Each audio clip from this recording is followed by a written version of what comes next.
Greetings, students. I'm Dr. Sadri, your instructor for this course. And what we are going to do today is we are going to cover Chapter 9. All right. What is the title for Chapter 9? Well, Chapter 9 focuses on post-positivism in international relation. One of the things that I want you to do, when you're listening to my, and watching my lectures would be, it would be great if you would always open up the PowerPoint that I have for it, and way before you actually start with the, with the video, if you would read the little chapter summary I have for you and take a look at, the learning objective for each one of these, chapters, that would help you tremendously. I've got some, emails from the student. They said, oh, they had such a great experience and they learned a lot more, because before they had to trying to take notes as I'm talking, okay? And they said that, oh, Dr. Sadi, thank you so much for suggesting that, because when I read those, summaries that you made, and thank you for making it, because the book didn't come up with this stuff. I had to do it basically from scratch. So the stuff that you made, I read it, and my mind is a little bit ready, and then I, before I open up your video lectures, I usually open up, a copy of your PowerPoint. And then when I'm doing this one, I download it and actually make it like a printable and, writable version. And as you're talking, I'm taking notes in each one of the slides. And then that way my notes are very organized. So I like to give the credit to those peers of yours who are actually been doing that one. And they seem to have a very positive experience in that regard. And, when I was talking with them, with one of them on the Zoom and with one of them on the phone, they both really liked it. They said that, it has significantly changed their scores. Right now they're getting 5 out of 5 in the postings because of the following those structures. And also they're doing very, very well with the quizzes. And guess what? We're going to have soon, next week we are going to have Exam 1, which, by the way, I have, some information for you already online in Module 4. So please watch that video very carefully to be ready for that. The material I'm covering right now is going to go to Module 5, which is right after Exam 1. So one of the things I wanted to tell you is, first of all, when you hear the term positivism, well, what is that? That is basically focusing on the notion of rationalization of what human beings have been exposed to.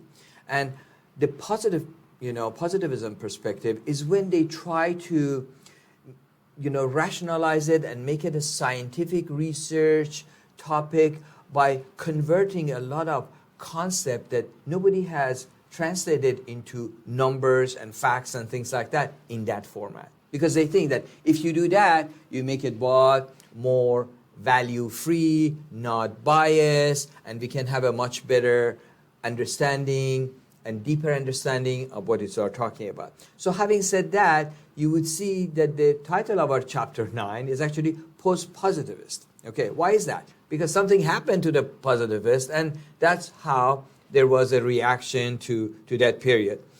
Before I start with that one, I wanted to remind you that if you recall, the chapter actually starts with a very interesting story. It starts, with the story of that, Australian Aborigine gentleman, is that right? Burnham, who is not just an Aborigine person, but also he's an Australian political, campaigner. He has been very active, and in, January 26th of 1988, he did a very interesting thing. As you know, it was Great Britain that went and basically claimed Australia and, claimed that Australia is basically is a place that they discovered, okay? And then we can come back to this whole notion of discovering. But the notion right here basically is that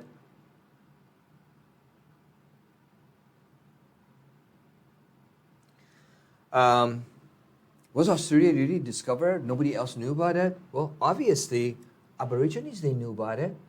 We can say the same thing about other regions of the world. When the Spaniards, they went and they said, oh, we discovered the New World. Well, They discovered a new word for the old world, for Europe, for Africa, for Asia. But people in the new world, what we call Native Americans, is that right? They were already there. There was already civilizations there. The Aztecs in Mexico and Central America, and then Incas all the way in South America, and coming to some parts of even Central America. So this Aborigine leader made a very interesting symbolic gesture. And that day he comes to land over there in UK, and he claims UK as a part of their territory.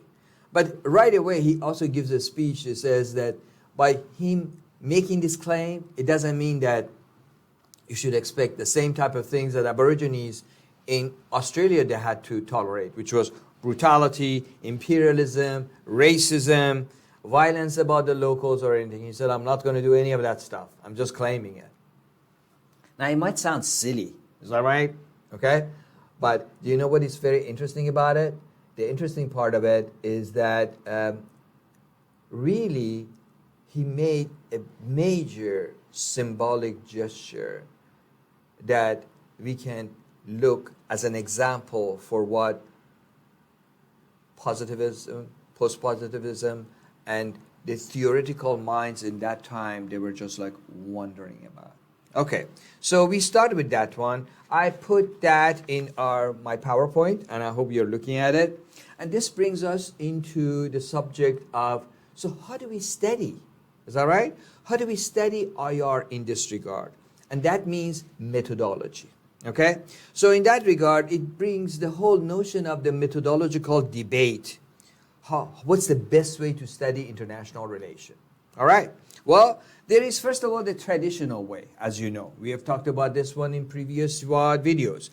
Realism, liberalism, they both consider mankind, in different ways. Realism considering mankind as selfish. Liberalism, who is basically the child of idealism in literature of international relation. Is that right? Look at mankind as cooperative and they can learn. Then we move on from that to the 1960s and post-1960s, where the positivists come about, the group that I told you about. These are the individuals who were emphasizing so much of a value-free study of international relation and testing theories. In other words, if you're making a claim, let's test it and see if it's going to work or not. That's interesting. All right.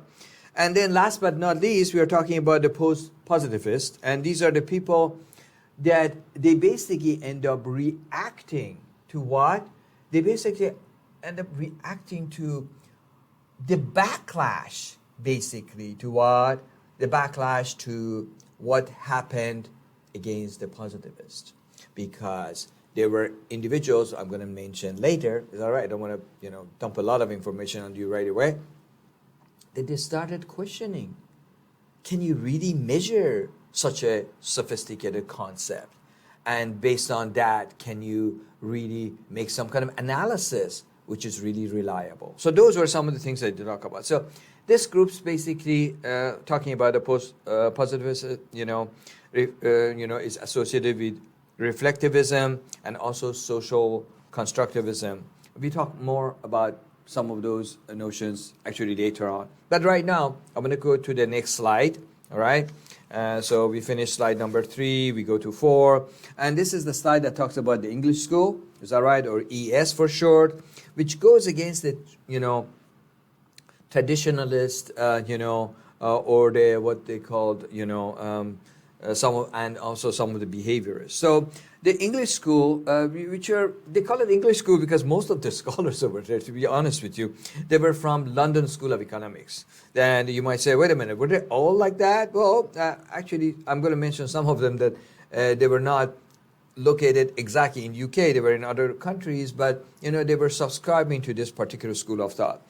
Their main focus was still state. So they were state focused. But then they didn't think necessarily that politics is all about, a struggle for power, as most of the realists were thinking. And in this regard, they started looking at, for example, the level of analysis that Kenneth Walsh was talking about. You remember that? Is that right? Kenneth Walsh was talking about 3 levels of analysis, starting from the most basic one, individual, then, states, and then international system. They kind of agree with the first one that individuals can be, yes, sometimes evil and do naughty things. Is that right? But they said by the time it gets to the state, it really depends, because how you are really studying it and what are the factors involved. And then by the time it gets to the international one, they said no. They kind of disagreed, because they said yes, there are conflicts. They're not avoiding the fact that there is a conflict. That's true. But they said there's also a tremendous amount of what? Cooperation and everything. So don't thinking about it in that term only.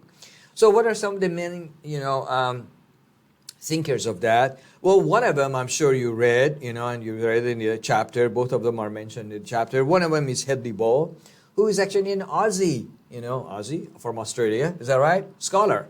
And then the other one is actually the protege of Hedley Ball, Professor Barry Buzan in Canada. Okay, so those are the 2 big names. You can see the writings in the slide. I actually put for you a copy of Hedley Ball's famous work, The Anarcho Society, etc.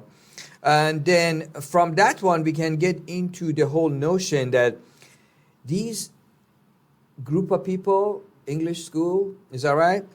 They didn't think that IR could be studied like natural or hard sciences. Is that right? Because in natural or hard sciences, you do not deal with elements like chemical elements or physical elements that they have a feeling, You're studying human beings in international relations, like other social sciences. Well, the subject has feelings, have independent thinking. A piece of metal does not have an independent thinking, okay? So in chemistry, when you put this type of acid over that type of metal,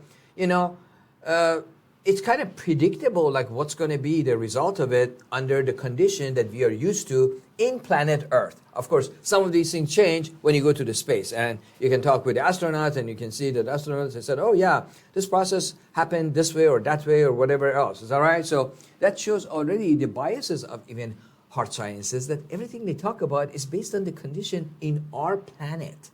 If you go to a planet that the gravity maybe is not as strong, it's going to probably function in a different way. Best example, the closest body to us is Moon. Is that right? That over there, the gravity is 1/6 of the power of what? Of what's going on in Earth. That's why when you saw the astronaut like walking, it seemed like they're leaping, because they can actually kind of like do stuff like that. We can't do that here on this planet. Is that right? It would have been fun though, Anyway, moving on that one. So they suggest that if you can always change it to numbers and factor stuff like that, then you should use methods of like history. You should also consider ethical philosophy and things like that. Then in that regard, we can say that then the rationalism of the behavior approach has brought 2 groups of people together that they wouldn't ever be agreeing about anything. And one is the liberal pluralists, is that right?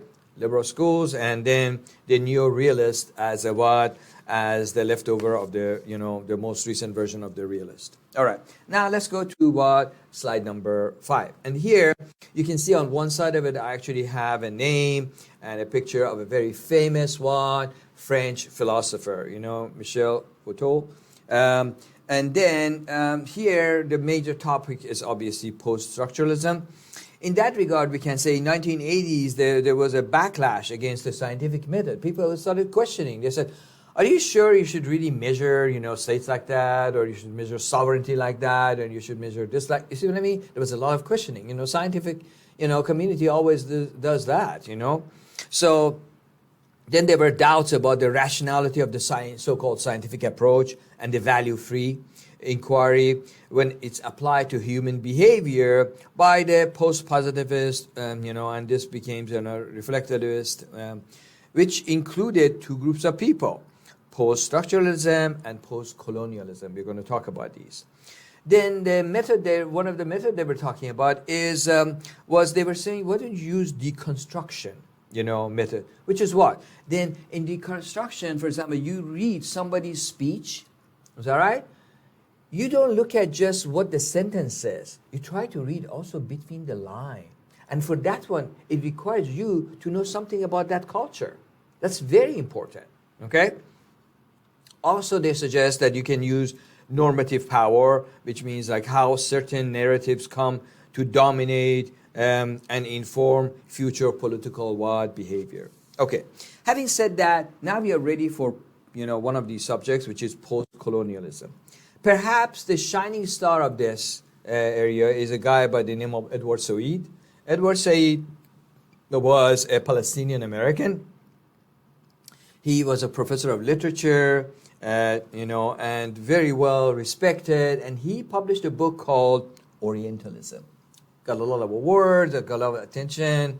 Unfortunately for him, and I guess the rest of us, not to benefit from his wisdom, was he died very early in his life because of leukemia. But what he did was he studied, for example, the Middle East and the relationship and fascination about Middle East with the West. And then he came out by suggesting things like, because the Middle East is now, I put it on the slide for you if you notice, because the Middle East is now so identified with great power, politics, with oil economy and the simple-minded dichotomy of freedom-loving, democratic, for example, Israel or others, and then evil, totalitarian, and terroristic Arabs, the chance of anything like a clear view of what one talks about in talking about the Near East are they're presently small. So what he's basically telling us is some of these biases we are talking about.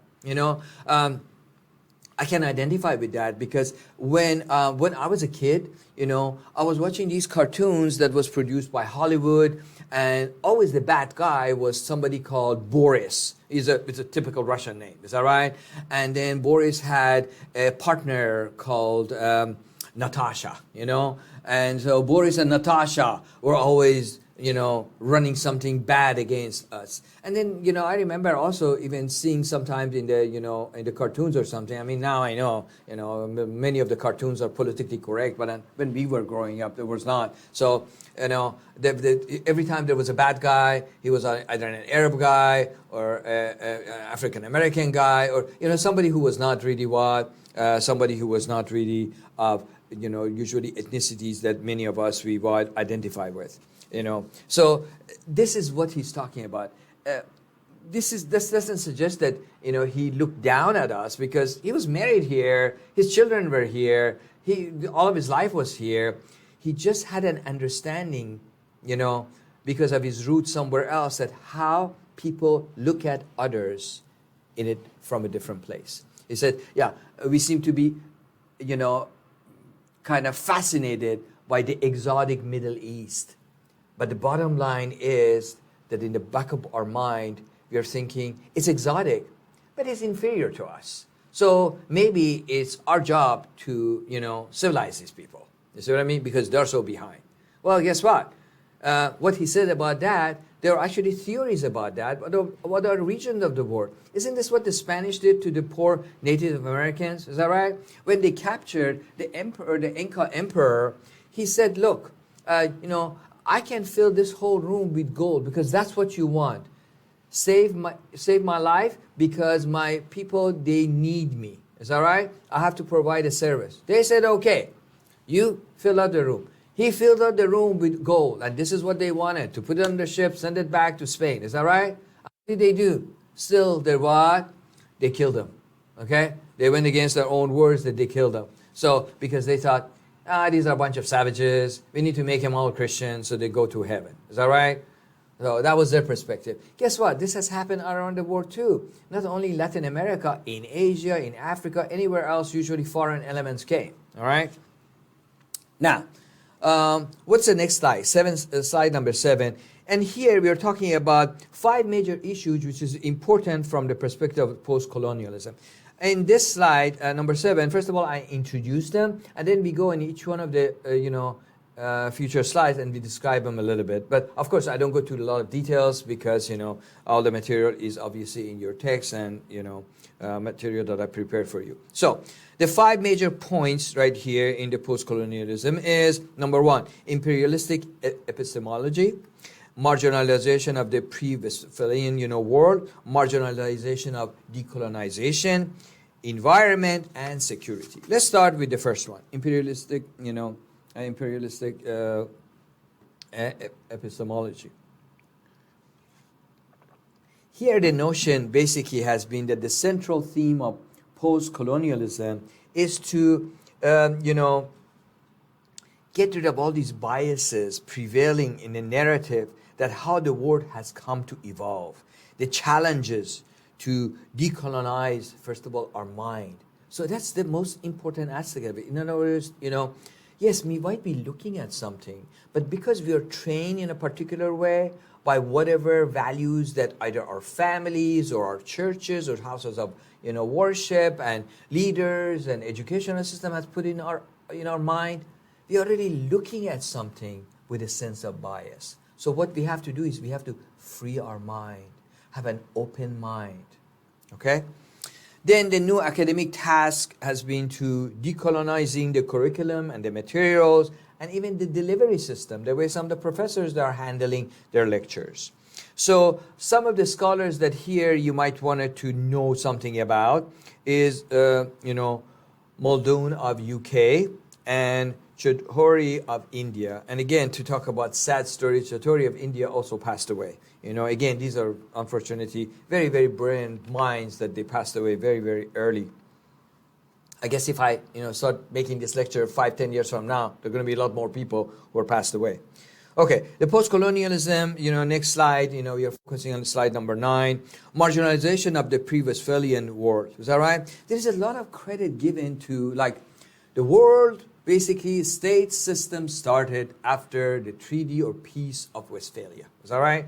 After the 30-Year War and then the great Roman, Holy Roman Empire is falling apart and states created after, each state basically takes its identity after the majority of people there. If the majority of people are French-speaking, it's France. Majority of people are German-speaking, it's German, or British, or English, or the British or something, and Spanish, etc., Portuguese, whatever.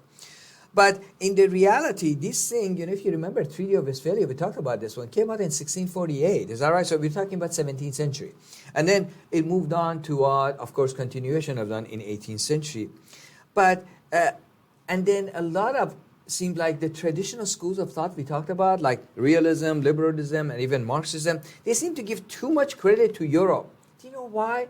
Because a lot of these leaders, let's face it, all of their education was European-based. Okay?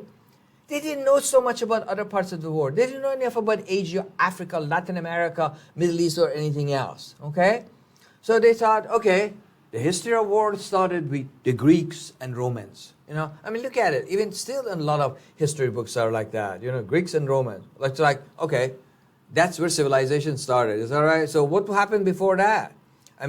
As Christians, we know that, Greeks and Romans, were just about 2,000, but there were, other civilizations that were much older than that. In Asia, in the Middle East, in Africa, and of course in Latin America. So in that regard, there's not enough credit given to the pre-colonial civilization, as I mentioned. For example, in Africa, I give you 2 examples. Egypt and Mali. Don't underestimate Mali. I know a lot of people, they know about Egypt. In Asia, China, India. I didn't even say a word about Japan, but just those 2, at least. In Latin America, Incas, Aztec, as I mentioned before. In the Middle East, a whole lot of people, they talk about Mesopotamia and the civilization of a whole planet started over there, and because of our Bible and everything, we talk about a whole lot of issues associated there. So, but a lot of the scholars, they don't give it enough credit that these people, they actually had something to say about politics, states, international relations, but it's kind of conveniently forgotten, isn't it? In addition to Mesopotamia, then when the Persian, with Cyrus the Great, whose name is actually in the Bible as one of the good guys. Why? Because he defeated Babylonia and then he freed the Jews. Is that right? And then he had that, cylinder-looking document that was the first declaration of human rights in the world. That the copy of that one is actually in United Nations. And then last but not least, when Islam came after, they defeated the Persians, is that right? And, it took over basically the territory. They also had an understanding of that. Now, let's go to slide number 10. And in this one, we are talking about marginalization of decolonization. And here, one of it is the focus, so much focus has been given by these, scholars on the bipolar war and the Cold War, and then minimizing really what has happened in the impact of decolonization in that period. Also, the demise of the colonial power like the UK, France, and others, is that right? Spain, Portugal, everything else, that led into what? Why were they, well, I mean, the wars made them weak, but the demands of people in those regions, as we mentioned before, demands for nationalism and ism that came actually from what? From Europe itself, led these places to be what? Independent, countries eventually. For example, independence of India from UK, independence of Algeria from France. France did not consider Algeria just a colony. It's a part of Mother France. Is that right? Okay, so they fought very hard during the 60s, and before Algerians they became independent. So these were not caused by Cold War. 1962 during the Algerian War of Independence, that had nothing to do with Soviet Union or something like that. From time to time, maybe the Soviet regime gave it a lip service, but it was not a fight between the Soviets and the French. Is that right? It was between a former colony and a colonial master. And of course, there are a lot of wars of independence. I just want to mention a few because we could have questions about these things. Is that right?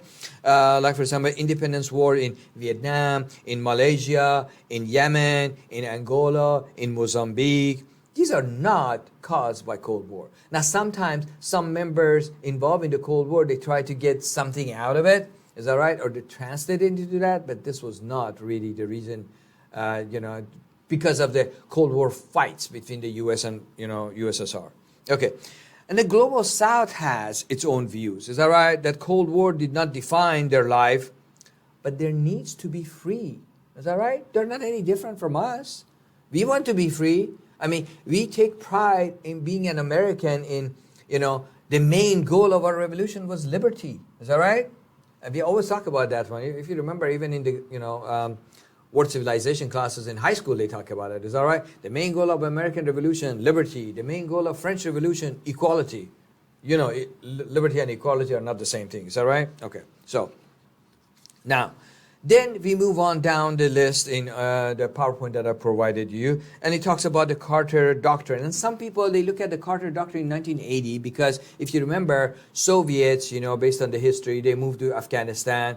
And then Iran went through a revolution, and there were some Russian, interference. So President Carter came up with this doctrine that any kind of fiddling around by anybody, they didn't say it, but they meant the Soviets. Is that right? In the Persian Gulf or that area would be considered like interfering in our sphere of influence or something. This was not something new, to be honest with you. You go back, like almost, at the beginning of the century, 1903, the British, Prime Minister has said the same type of thing. But what is very important is there are also other documents that a lot of people, they think that it has something to do with maybe, Cold War, but it has nothing to do with Cold War. And, the result of the conflict was the result of the politics of the time. The people that they wanted to be independent. One of it is like the legacy of the 1916 Picto Agreement, which basically was between the British and the what and the French, and they basically divided the land, which was a good part of Ottoman land, between themselves. France basically taking over what we call now the Syria and Lebanon, and the British basically taking over the rest of it. Then when you look at it, for example, what is known as Arab-Israeli conflict, is that right? Which started from 1948 when Israel declared its independence, all the way to the end of Cold War, 1990, is that right? None of these things were, yes, from time to time, one of the sides maybe got a little bit of help from US or from Russia, but this was not a Cold War fight, is that right? These were fights associated with the issues among the people there in that region. Okay. And last but not least, example in that regard would be Iran-Iraq War. Is that right? 1980 to 1988. Again, it was not a Cold War, type of conflict. So next one is slide number 11, and in that one we talk about the post-colonial, post-colonialism, and here the emphasis is on environment and environmental politics. Again, something that overshadowed the the life of people in the former colonial states. Here we usually give a lot of credit, and of course she deserves a good part of the credit because of her work, to Professor Rachel Carson, that in 1960s she contributed tremendously to increasing our awareness about the damage to the environment, environmental politics, environmental issues, especially after she published her work on the Silent Spring. But in reality, people who really knew about a lot of other civilizations, they realized that she was not the first one who was concerned about the environment. For thousands of years, Native Americans have always tried to make their life in harmony with the nature, while usually Westerners, Europeans, they have the idea of dominating the nature, is that right? As opposed to being a stewardess for the nature and then making sure that, yes, you're using natural resources. Of course, the Native Americans, they were hunting what? Buffaloes or something, is that right? Yeah, but they wouldn't slaughter all of them, they were doing it, they were managing the resource. So that's why we do not see, for example, certain resources being destroyed. Nowadays, for example, when they are making a development, they go to a woods and they do what we call clear cutting. Cut every single thing over there. And then they put the homes over there. Before even they put that one, first they cut everything, is that right? Then they send trucks over there, and with the bulldozer, they tuck the top, like about 4 or 5 inches. That's a topsoil. That's very, very valuable, okay? That's the thing that things start growing in that area and then start rooting down there to get to the water or whatever else. Is that right? Then they take that one. So in other words, they get everything valuable from that. Then they put a bunch of homes there. Then they put all these, asphalt roads there. Is that right? Or cement roads if they have a lot of money. Usually it's asphalt. It's a cheaper option. Is that right? And then after that, they start putting that like these brand new, like little tiny bitty, trees over there. They say, well, yeah, we beautified the area, Yeah, we destroyed the whole thing. I remember the days when I was just recently hired here at UCF. And now when we go to, for example, Waterford Lake, shopping center, which is so huge, is that right? I used to go over there because one of my hobbies is nature photography. I used to go over there doing nature photography. There were deers coming in. There were other animals, everything else. You don't see anything right there anymore. Is that right? You don't see deer anymore. You see a lot of cars going to other movies or all those other shops and everything else. So this whole notion of environmental issues is something that, these people, they overshadowing the reality. So the European whole notion of the dominance of, nature as opposed to Asian, Latin Americans, and African idea of harmony with the environment. So harmony with the environment is very big among a lot of group of people. I mean, some of them you probably already know, like the Hindus, Native American, Inuits, is that right? Arctic Circle. And then this industrialization they're talking about is something that came with the global north. And very frankly, because it wasn't done in the, cleanest possible way, it created a lot of pollution, a lot of water pollution, land pollution, air pollution, everything. I put some pictures of that in that slide number 11. Please take a look. Look at the picture of that whale that I put over there. The whale died because when it died and opened its mouth, in its mouth there was a bunch of plastic, So that's one of the things that I always, tell my family members and everything. Please, if you're using plastic equipment, make sure that, it's recyclable, and please, put it in the recycling bin so it doesn't end up in ocean and kill a lot of poor wild creatures over there. And so the focus on the global environment, has been something to overshadow the whole notion of the quality of life in the global south. All right. And then the last major topic right here before we get to the conclusion is the security concern. Security concern has been, understandably, during the Cold War, everybody was afraid of what? Some kind of nuclear war or destruction or something. Okay. And then there were, from time to time, regional conflicts in the Middle East, conflict in South Africa, conflicts in, parts of Latin America, conflicts in Asia. All of these have overshadowed what? issues and concerns of the people in the global south. So the narrow definition of security has become the result of this, that all they thought about in terms of security is security against military attacks. What about human security? Okay? That's what you have to deal with. Like, if you don't have water, is that right? You don't have to wait for somebody to come and shoot you with a gun. If you don't have water, you can't live without water for more than like 2-3 days maximum. You die, okay?